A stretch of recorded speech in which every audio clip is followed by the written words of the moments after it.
Hi everybody, I'm Mindy Pope and I'm addressing our questions from week 3 of our course.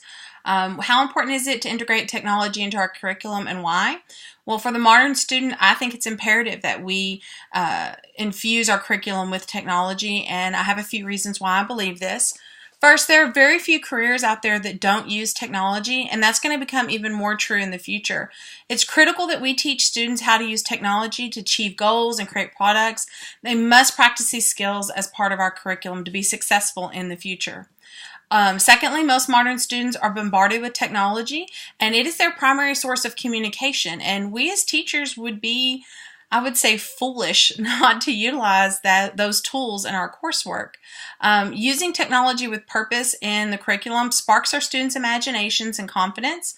Using digital tools can help students build self-confidence as they have evidence of their growth and mastery of skills by looking back at digital portfolios and works that they have saved, and they can see their own growth over time.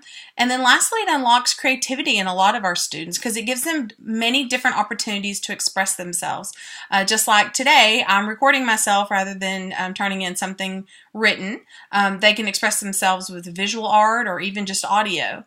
And then lastly, we must use technology as part of our curriculum because it has the power to unlock the world for our students. We can be teaching students in really small schools that don't have much opportunity for travel, but through the use of technology, they can travel the world virtually.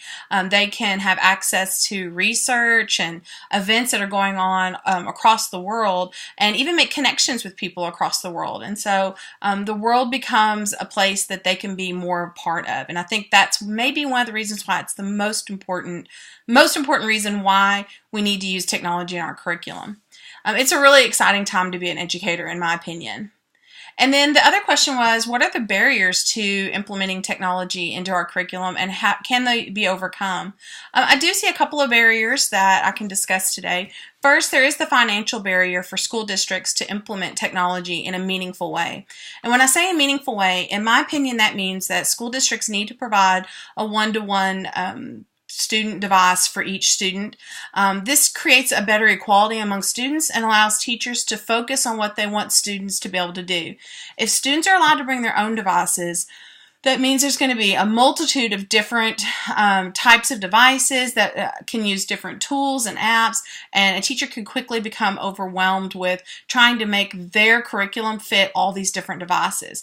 And then, of course, we have the students that aren't going to have devices, and so there's a real inequality there. When we provide students with the same device, then we are streamlining things for the teacher, making it easier for him or her to implement using these tools, and then all the students have the same device in their hand, and that creates just a equal footing for them.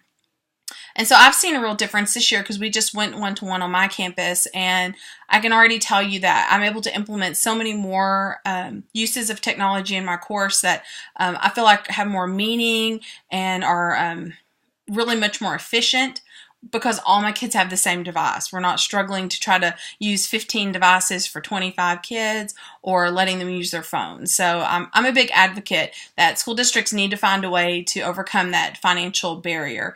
I think if they are creative with how they use their finances, and also look at the money-saving opportunities with using devices.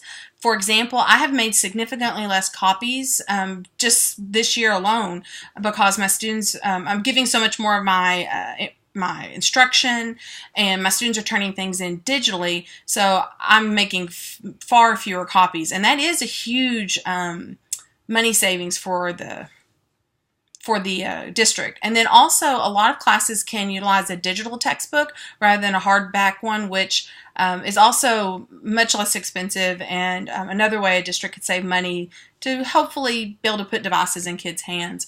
Another barrier is getting teachers and administrators kind of mentally on board with using technology.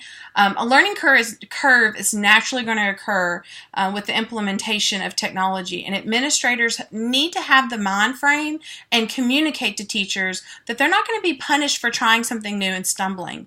If teachers feel like they have to get it right the first time, then they're not going to try anything new, and they're not going to do anything outside of their comfort zone. Administrators have to really kind of take on a partnership feel with their teachers and let them know that they're in it with them.